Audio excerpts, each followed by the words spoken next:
Welcome to my new blog. So আজকে আমি শিলিগুড়িতে এসে আজকে আমরা আমাদের দিদিবাড়ির সামনেই ইস্কন মন্দির ছিল, তো ওখানে ঘুরতে এসেছি। সন্ধ্যা হয়ে গেছে, সন্ধ্যার দিকে আসলাম আর কি।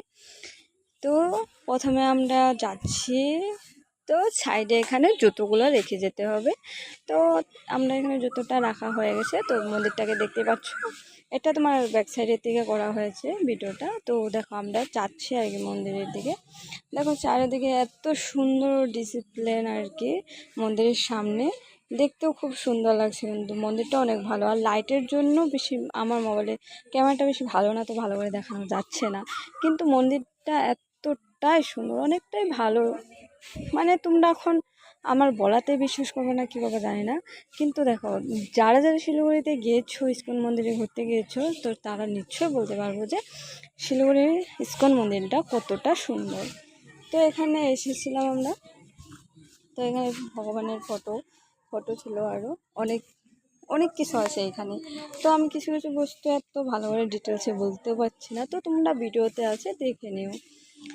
তো এখানে মন্দিরের ভিতরে কিছু একটা কাজ চলছিল, হয়তো এখানে রং চং কিছু একটা করবে, তো আমি ভালো করে জানি না।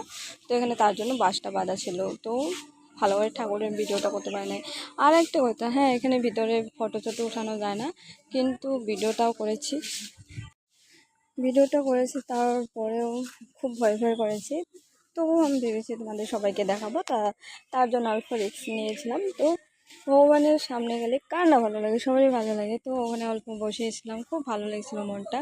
তো এই দেখাও দেওয়ালে কি সুন্দর সুন্দর মানে দৃশ্যগুলো আছে সব ভগবানের।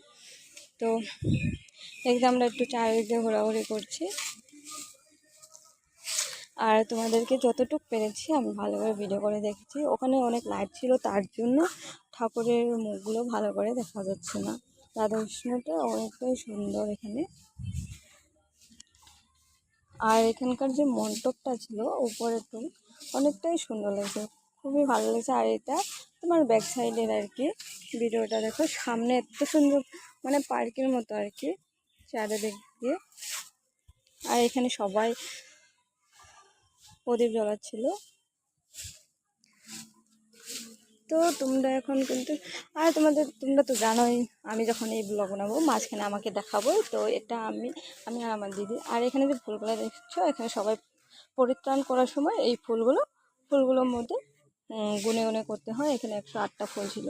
আর আমরা মণ্ডপের দিকে চলে এসেছি, বেরিয়ে পড়েছি। এই দেখো তোমাদের সামনের টুক দেখাচ্ছি। আর এখানে মানে তোমার